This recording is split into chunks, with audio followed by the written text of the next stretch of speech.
G'day Just Your Average Fishos fans, Justin here from the Just Your Average Fishos Facebook and Instagram page, coming back to you from the home of fishing, Mitcham Angling Club, for Series 2 of Tech Tackle. And this series we've gone bigger and better than ever, and we're going to get more involved into the big game fishing side of things and the technical tackle side of things. So we're spanning our reaches right across that massive average portfolio of fishermen. Today is no exception. We have a wonderful friend of mine who is an absolute star of bill fishing and just fishing around Victoria and the likes of Australia in general.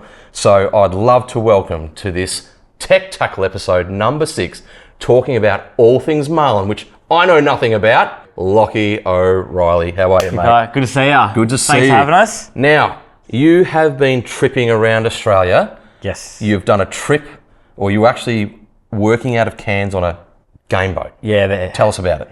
Oh, unbelievable experience. Like something I've always wanted to do. Definitely a big bucket list item. Mm-hmm. Did 3 months up there. So October, November, December, doing the heavy tackle season for giant black marlin. So, okay. And what was the boat name? Lily B. Lily B. And skipper Brad Craft up there. So I operated out of Cairns, and we did a lot up in Cooktown and that, which we have high-end clients from the US and all the scopes of Australia come fly up, fish for us for 5 to 7 days, and go chase that dream fish, 1,000-pound giant black marlin. 1,000-pound giant black marlin. Yeah. Now, you've also just come back from the Blue Water Classic at Bermagui. Yep. You spend a lot of time up at Bermagui with friends, you know, Chris Cassar, the gentleman who owns Pandemonium. Yeah. So I think that marlin is a very big part of your fishing repertoire. Definitely. And that's why we've got you on today, because we want to talk about how does someone approach marlin fishing? What's the gear? There's so many different sort of styles to it. Yeah. Where does someone start? So start us off. How do we do it?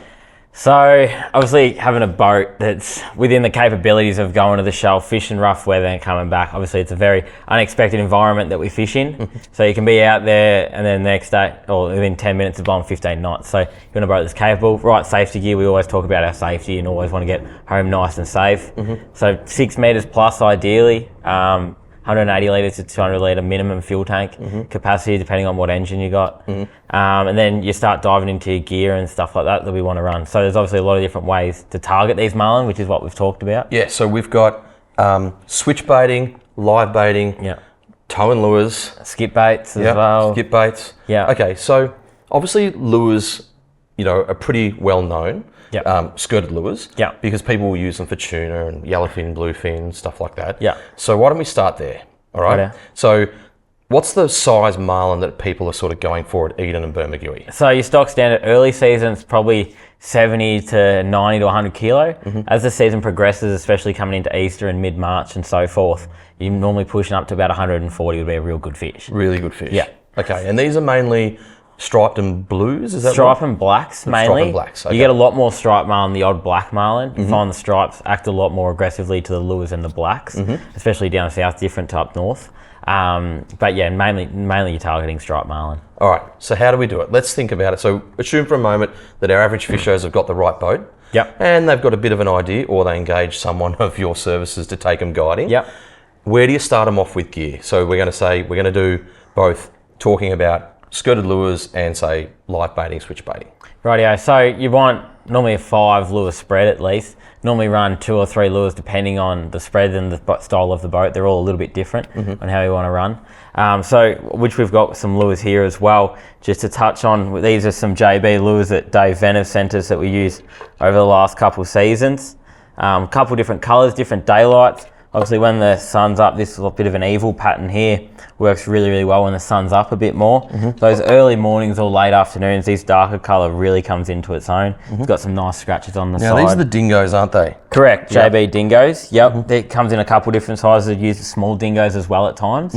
Then we move on to Pakula as well. Obviously, your big medium sprocket in Lumo, deadly lure that everyone Jet runs. head as well. Jet head works really, really well. Yep. And I think this is the mouse or the cockroach, this head, that's been absolutely deadly to me over the years. Run that in a bit closer as well, near one of the teasers. They come up really, really strong on that. Obviously with a bit of sun as well, reflects off that. So this is, you know, without getting too technical, you're obviously setting up a spread in the area that you want to fish. Now, talking the area that you want to fish is a whole different kettle of fish. We probably need another show on that alone, definitely. right? Reading rip charts and water and so forth. So you set up a 5 lure spread.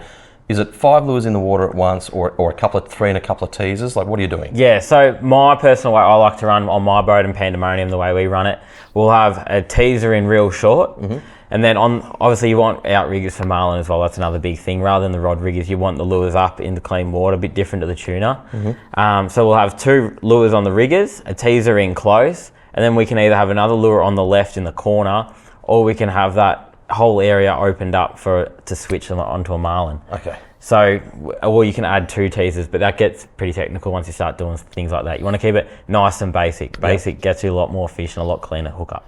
So, would skirted lures be the place to start for someone starting marlin fishing? Definitely. Okay. Yes, because you can get real technical rigging baits and stuff like that, and they blow out real easy if they're not done right. The lures, they come set, we rig them up right. We're using these Gamakatsu inline octopus hooks. And you're using some stainless steel wire to rig these up? Yeah, non-coated as well. So non-coated? Non-coated, yeah. So it's like, raw cable that we're crimping to that. Bit of heat shrink over the hook as well. Helps keep it straighter? Yeah, and then if you look in the back of these lures, they've actually got like a rubber stop in there. Now what that's allowing me to do, I can twist this crimp around and I can change where the hook's going to sit. So obviously I want the hook facing directly up in line with the head, so it's always going to be a perfect hookup. Okay. So when that marlin comes up, it's going to whack the side and that's going to hook it nicely in the corner. So in your Pakula, you don't have that rubber I don't have it in there because these are a more violent lure. Right. So they're going to act really aggressively. For one, because of the cut slant head. Yeah, right. So it's going to dive down, hook left, right, pop back up. These more cup faces, they just come up, come down. A bit of an easier bite target as well. Same with like the tuna. So you want to create a violent action and a more dull action depending on what they want on the day. So that's a really good point. What position do you want violent action in opposed to the more sedate?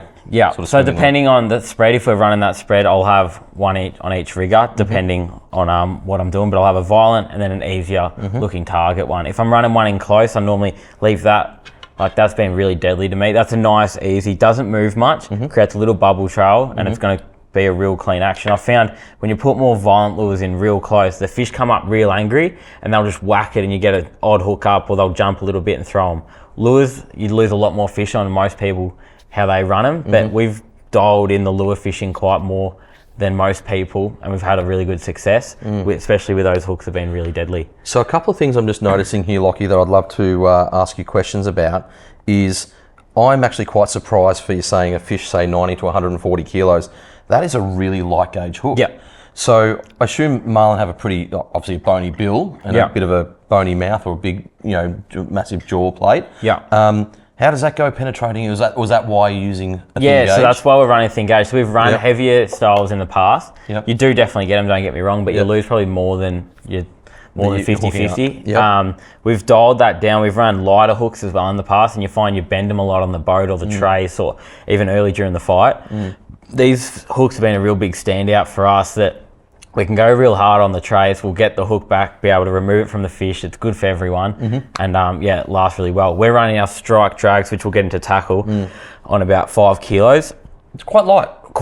Really. But the marlin react quite well to it, and they'll come to the boat, and then you can up it. We're fishing normally 24 kilo line class, so you can go up to 8 kilos, your 130 pressure. But those style of hooks seems to penetrate really well. Because if you think about it, you got a real heavy, sharp bill. If you're trying to get a 10 mil hole or 5 mil hole into that, it's going to be quite difficult. The smaller that hole is, which is the barb of the hook, it's going to penetrate a lot easier.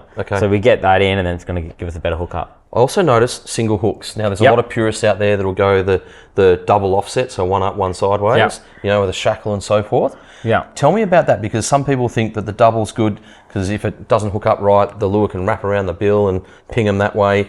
Singles seem to be pretty clean and a lot safer for the fisho. Definitely. If you're an inexperienced crew, getting a marlin to the boat and they're shaking like no tomorrow, and if you're not that experienced on the trace, is a whole level of adrenaline, a lot can go wrong. A lot can go wrong. 100%. Okay. Like we've all seen the Facebook reels of a flying marlin through the air and almost spearing someone. So why single hooks for you? Well, especially with those lighter gauge hooks, if we run singles, they can fight against each other. Normally when they're running twin hook rigs, they're going to be heavier hooks. Yep. So they can withstand a bit more pressure because they'll work against each other at times.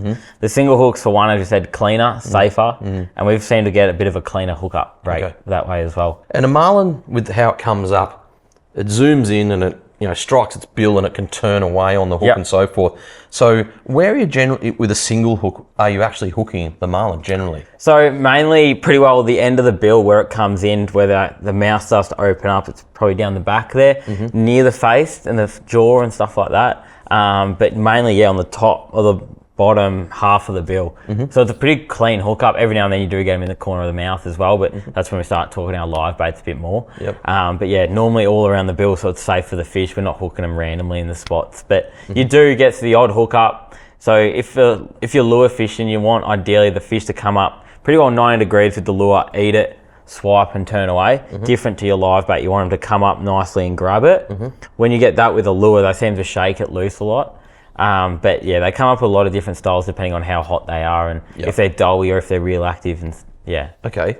And what pound litres? So you're obviously going light in the hook and so forth, pretty heavy with the, well, it's not so much heavy, but strong. So that's 300 pound wire. Yeah, 300 pound knot. And why non-coated wire? So just the way we've run them in the past with our crew, with the coated, which you get black coated or clear coated, you'll potentially could slip through. With the raw coat, it just grabs on those crimps straight away and it's never ever going to slip. We haven't had any issues with it, so if it's not broke, don't change it. Is our motto. And then 200 pound.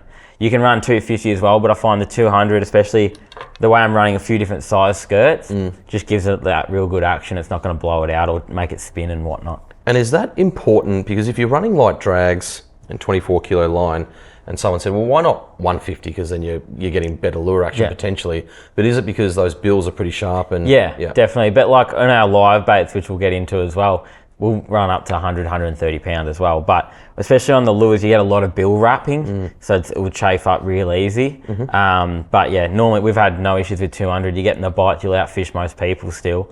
Some people even run 400. It still works. But yeah, we found the 200 works really well. So again, if it's not broke, don't fix it. So for a rod and reel setup, what's your preferred go-to for running skirts? So running skirts, we've got one here. So on here we got a Tiagra 30 matched with Tiagra Hyper. So this can be my sword rod and barrel rod as well if I want. So that's a really heavy rod then if it's a sword and a barrel rod. Like we're talking 37 kilo sort of rod. Well, that's 65 to 100 pounds. So I just bought this as it's universal for the rest of the season. Obviously you can go a lot lighter. You could go to 24, just straight 24 or 15 to 24 as well. But I can swap this out, put a 50 on it, or just change it out if I want to, and then can use it for barrels. So it's universal because obviously these are quite expensive outfits. You want to be able to use them for multiple purposes, multiple reasons. And we talked about that with Ben in a previous Tech Tackle episode in Series 1 about how expensive this stuff is. So being able to utilise it on multiple fish species with how we do with also our like spin gear, which we'll talk about as well. So okay. So, and then tell me, are we using mono or braid or a combination of both? So I've got all 80 pound braid on all my Tiagras and Talicas, just because then again for barrels I can use them, but I've also got the line capacity. So on the big game boats, if you get multiple hookups, there's a lot of momentum on those boats to slow down, so you can lose a fair bit of line quite quickly. So having that braid gets me a lot better capacity. I think on this reel specifically, I got about 900 meters to 1,000 meters. So it's a lot. 80 pound braid. Oh no, it's probably in total. In total, So I've probably got 800 meters of braid on here, and then I've got 24 kilo top shot of 100 to 150 meters, 200 pound wind on, and then just 2 hour snap clip. But then if I want to go for barrels, I just rip that 24 off, put 37, I'm ready to rock and roll. So it's nice and universal. That's why you doing the way I do. Love it. And obviously, Shimano product available everywhere. Tiagra reels, world renowned. They last. They just last. And do you have a line preference brand that you use at all? Momoi. Momoi. Look, another amazing Japanese brand. Can't go wrong. To the purists out there, because we've got obviously a whole different load of fishing experiences watching the show, why wind on? So the way I run myself with the guiding services, I'm bringing out my gear a lot of the time with some amateurs and people that haven't had the experience that what some of us have. So with the wind on, we can get the wind on the double to the rod tip, and then we can start tracing that fish. Obviously, once you get onto here, you're 200 pound rather than your 50 pound of your main line. So you can start manipulating the fish and getting it towards the boat, which is really going to help. Putting a bit of hurt on it, but it's also, we're not going to have, you know, thin wire, 24 kilo snap-offs, or because if that just touches the boat, gone. See you later. Yeah. Okay. So there's a lot more abrasion resistance. If the fish wants to jump, land on the leader and whatnot, it's universal. And you're just using a just a clip. Yeah. You know, ball bearing snap swivel. I prefer this armor spring as well. Okay. Over the old Jinkai armor spring, rather than like what the plastic inserts you'd probably use. Yeah. That's just because I ran out of them, but. We've had in the times you start leadering fish and the rubber stuff or the plastic will actually wear through. Right, okay. Obviously that's going quite hard on your gear. Yep. But the armor spring's got a lot more give and lasts a lot longer. Well, obviously when we're thinking saltwater, one thing that does kill leaders, and particularly plastic, because that's like hydraulic, you know, fluid line and so forth. It like fluorocarbon, it gets brittle. Yeah. Sun affects it, salt water affects it, heat, whatever. Armor spring, no problem. So that's nylon coated metal or stainless. Yeah, and it can all aerate in itself as well, dry out real nicely. Wash it out. Okay. So 5 kilos, you might pump it up to what, maybe 7 or 8 during if the fight. The fish is really stubborn. Most likely 6.5 gets the job done. Yep. And tell us a little bit about the fight. So we've got Marlin Bing go off for a massive rant. You know, they fly through the air like silly salmon and so forth. You're just letting it roll for the moment. You know, people are clearing other spreads, and then are you trying to back down on the fish in a boat, or turn and get to it, or are you just letting keeping the line taut and trying to get line back? Yeah, like every fish is a bit different. Depends what boat you're on. Obviously, the game boats. 35, 40 foot plus, they're meant to go backwards depending on what it is. The trailer boats that most of us are probably running, they're meant to just be going forward on a fish. You don't want to be sinking your outboards in the salt water, and especially it's normally a bit rough. So you hook up, you get the rest of your spread in, get your angler settled, the fish to settle as well. Obviously they go quite erratic at the start. Let them jump around, then just let them go down and they'll sit down. Get your angler into the harness, get prepared, get ready, put your outriggers up, just get prepared for fight. Okay. Then we'll slowly start turning around onto that fish to try and gain some line. Normally we probably lost maybe 300-400 meters, maybe a bit more depending on what's going on.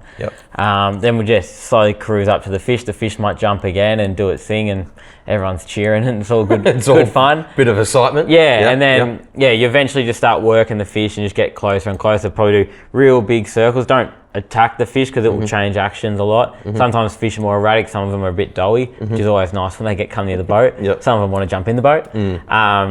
But you just slowly start taking line, let it take, when it wants to run, let it tire itself out, and then sometimes they'll dog down deep, especially the black marlin, they do that. And then you can just use your boat to just start planing them up, or if you drive off the fish a bit, it'll actually bring him up, let him jump, then you can go attack him again. Okay, and I noticed you're using straight butt, because we're not using super heavy gear like 37 to 60 kilo gear, sword fighting and so forth. Would you on big marlin like far north Queensland using bent butts, or is it all straight butt? We were bent butt, but that's mainly the reason because we're in a game chair. So you're locked in, you need to have a bent butt. 250 kilo fish. Up to 700. So heavier stuff, couple hour fight, you're sitting in a nice harness game chair. Relaxed, and then the fish will go down deep, and if you had a straight butt you'd be snapping the rod. You can't give it enough give. So let's say that someone's got all the lures, and clearly you could probably multi-purpose some of these for barrel tuna as 100%. Well, so that's really good, and someone's got a bit of an idea with lures. What about live baiting or switch baiting? Because that's a pretty popular technique. So would you say that for someone to get started, lures and maybe have 1 or 2 switch bait setups? 100%. So what I've got flush mount slimy tubes in the back of my boat. Really handy to have, especially if you want to get into your marlin fishing. So I'll have my spread out, which are the teasers and lures. Then if something comes up on a teaser, which we'll show you, this is how we start, where we go to switch. So this is just like... This is not a technical teaser by any means, is it? Very simple. It's pretty well a daisy chain. I got this made up by Ash at Deep Blue Water Tackle. Got a bird, few squids, different colours and whatnot. Then it comes down to a clip, which I can obviously change this out, and then we got a skirt. Now this is a soft head skirt as well. I find, especially when the teaser, you don't want the marlin to hit the lure. Ideally is the name of the game. But if it is, that's a soft head. It's going to be as most realistic to a fish as we possibly can get. If it's a hard head like the lures we run, the fish might get a bit doughy, hit it and fade off, which is not what we want. We want to tease it and attract it, bring it to the boat the best we can. So we'll have that out the back in the corner.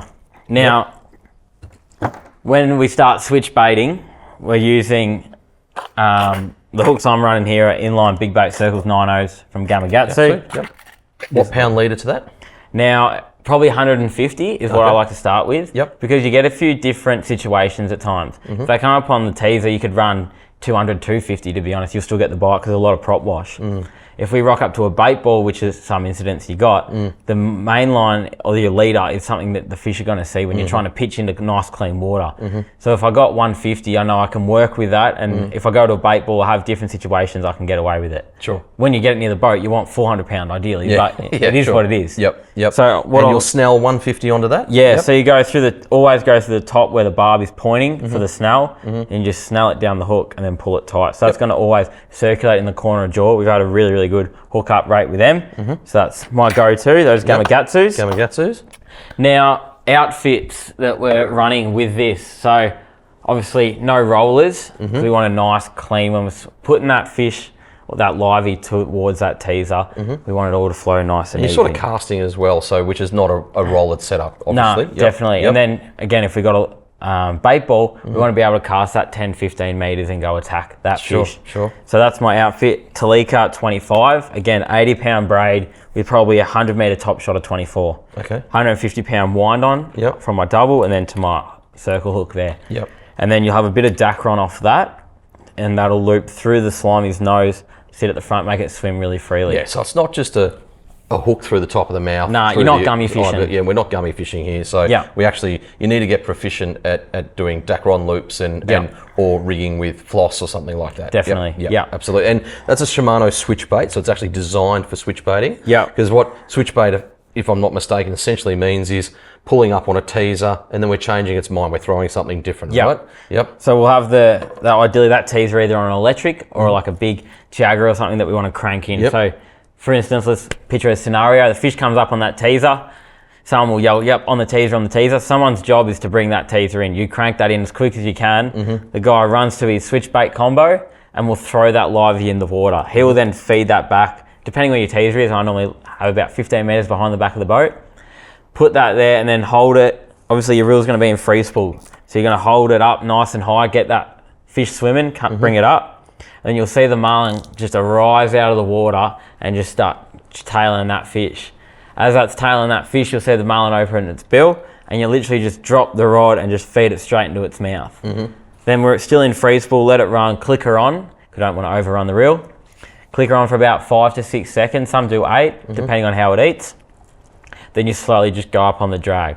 After that, the fish will grab it, he swam with it, stops, swallows it, and then as we're putting that hook up, that Gamakatsu's hook's going to roll out of its mouth and just circulate nicely in the corner. Nice, perfect hook up, nice and easy, friendly for the fish. So if you're backing down in a game boat or even a trailer boat to a bait ball, and we're pitching that to a bait ball, are you saying that we want the boat in forward motion as we're doing this? Or could you be static still in the water if the bait ball's just hanging around there? Yeah, if the bait was hanging around, static for sure. So what we do on the game boat, say this table, for instance, is we'll back right up to it, we'll see the marlin, we'll pitch to the marlin or over the marlin.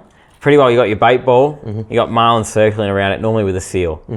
So you want to cast your bait off the edges. There's no point casting into the ball because it's still not an easy target. You want it outside the pack, swimming into it, and that's when it gets nailed. So that's why, again, with this outfit, it's nice and light. We want to be casting it and moving it. Trying to cast a tiaga and whatnot makes it very, very difficult. And they're like a 24 kilo rod? Or what so that's 15 to 24. I've also got another one, 24 to 37. Do you have to use overhead or could someone use a spin setup for this? You could use a spin setup like a Saragossa or a Stella, or like a 20,000 or something, or something big, right? Yeah, definitely. But the saying goes, spin for the bin. Same with the barrels. Like it can hurt a lot on the spin. But you can definitely run them, no doubt about that. Because you're going to rig up in a harness on that if you need to. 100%. Okay. Yeah. Depending on the angler, we normally have a bit of a macho who's going to take the harness first. So you'd see how long you can go without them. But the harness is an ideal way to fight it for sure. Otherwise, you need the big cushion on the end to protect the erogenous zone. Yes, absolutely. There's a lot of pain. Don't want to go home with bruised dingleberries. No. Yeah, fair enough. No, not at all. Okay, so that's switchbaiting. Where do we progress to from here? Because obviously using a live bait and a switchbait. What are we doing if we're going to troll dead baits? Because that's probably, now we're starting to get in the really technical piece of marlin fishing. Because you need to effectively make that dead bait look like it's a live bait. So what are we using? Gars here, So slimy? mainly slimy mackerel. Yep. So normally on the shelf we get a real big patches of bait and bait balls that the marlin are herding up throughout the day, and that's what you drop in, like your sabikis, not your stock standard sabikis. They're like, They need to be upgraded ones. yeah, they're real big hooks. Yep. So we're dropping them down. You're getting slimies, even up to a kilo and a half, and you're putting them in. They're on steroids. Yep. And then obviously some will die in the live bait tank, and then we're using them mainly, or you can kill them if you want. And then you're stitching them. So you want to make sure the hook's sitting out the front of the nose, and you stiff rig it a little bit with a bit of tube, and it's going to sit out probably about 30 mil from the front of the nose. Then we stitch behind the eyes, and then go under the gills, tie all that in together. Then you go behind the pec fins, same bit of wax thread as well. 80 pound I'm normally running. And then under the gills, and then through the back pec fins, come underneath. So bait's all streamlined? Yep, all sitting nice and straight. So we're going to be towing these skip baits that we're calling them for up to 2-3 hours, ideally, as long as they can last. So the more things we can do, the less baits we've got to rig at the end of the day. It's going to be a lot easier for your decky, and everyone's going to be nice, and hopefully a real good hookup. So behind the pec fins, underneath, and then you're going to zip another bit around the nose, up and down, just to lock it all in. So you don't want water going in through the fish. You want to close everything up. With that, then that's going to go up in the, once we rig that, normally 200 to 250 pound leader onto that one. Again, normally with a swinging hook rather than a snelled hook, I prefer. Then that's going to sit up in our outrigger, up nice and wide in nice clean water. Now, what you want to run, other than, we normally with our lures, we're sitting strike drag when we hook up. With this, we're sitting in free spool. I prefer the Tiagras in that, because with the clicker on, because you can go to everyone, just put it straight in free spool, and then it's no questions. If you're doing a Talica, the drags are a lot looser if people have used them before, and you'll notice that, you go all the way free spool, then you got to go up a couple clicks before it overruns.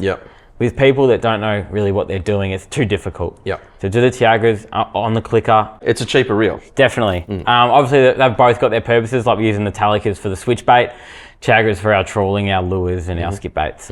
Now, I'll be running them, and we'll set all them up. That'll be up in the rigger, the skip bait, as we come down free spool, like we just mentioned. Now, what some boats do as well, we'll have a bit of a drop back. So you can have a bit of line in the water. We don't run them, it depends on your boat style. And then when the fish eats it, knocks it, nice and light clips or rubber bands, size 32s I think we use. They'll knock it out of the rubber band, clip will break, and then it's pretty well straight to the rod tip, free spool. And again, you count into 5-6 seconds. Feeding out that. Let it feed, let it eat. Then you go up on your drag and you should be tight. Doesn't always happen, like sometimes they eat it a bit doughy, or they'll eat the bait a little bit. Then you can crank it up if it hasn't hooked up. Try get it skipping a little bit. That should help us a lot. But then otherwise, that's when you get your switch bait and go, there's one in the spread, drop another one, feed it back. Because if it doesn't eat that skip bait, it might eat that livey that you've just presented it. Okay. A few different options. Huge amount of options, and that's probably the most technical one, particularly with how you need to rig baits and so forth. A lot of YouTube video watching, have an experience with a guide, go on charters, whatever you do.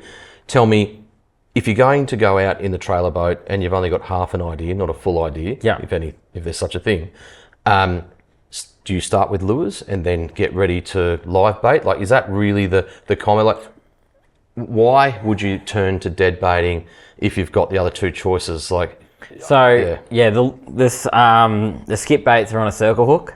Lures are not. Some people get very frustrated with lures and they want it to get a better hookup rate. You're going to get in a circle hook. The lures, obviously, you can pop a little bit easier than the circle, so that's why people more opt to tow skip baits over that. If you're beginners and it's hard, if you're on a guide, you can't rig baits all day and then drive and do a bit of everything at once. It makes it a bit hard. You do get, obviously, we have quite a few success. We've won a fair few tournaments on the lures. So I'll back a lure almost over a skip bait sometimes. Other people, bit of a different mindset. But yeah, stock standard, put a couple of lures out, keep it nice and simple. Have a live bait there ready to rig and put it out. You can tow live baits as well, which we haven't discussed, where you have two live baits and you're going 2 knots, which these you're doing probably 6 to 7 knots.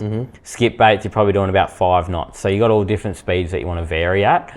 But yeah, when you're towing liveys, just up on the riggers real slow. You want the bait up nice and high, over 20 meters, and just slowly tick. There's no point doing that. You got to read the bait and your sounders, and that's what's telling you different styles and ways to fish. To cover ground, your lures is the choice. And probably a bit easier to handle lures where you've got high current days as well. Definitely, yeah. So you get a lot of current with that EAC. 100%. Yeah. So ideally, more current, less fish is normally how it goes. But sometimes there might be little spots that we want to cover ground and go, let's get out of that current and get to a different patch, put your lures out, cover some ground. And Pete Pakula has got some fantastic videos on his website, which he actually talks very in depth about troll with current rather than against current. You know, so you're not only covering more ground, but it's also easier for the fish to come up and swim with current to attack your lures and so forth. So there's some big tips. Look, Lachie, we could go on about this stuff all day, and I know you could talk about marlin forever. I'd love to extend an invitation to come back and let's talk more technical. So I will ask, for all the Just Your Average Fishos fans that's watching this marlin tech tackle right now, please like, comment, share, ask questions. Lachie will jump on the page and try and answer anything that we can answer in a little bit more high level detail rather than going down. Obviously, if you are someone that really wants to get into the marlin scene, it's a big, exciting adventure. But I no doubt you could probably spend a lot of frustrating time and money doing it without the right guidance. Here is someone that you can engage to get some of that guidance. So what do they need to follow and how do they contact you? So either Facebook, Instagram, or my website, www.oreilly.com.au, or the pages, other pages are called just O'Reilly. And that's my fishing services where I'll come on your boat, teach you all about the species you want to catch at the end of the day, and we target that and can also tune your sounder at the same time. Fantastic. So why would you not want to take up that advantage if you're just an average fisho?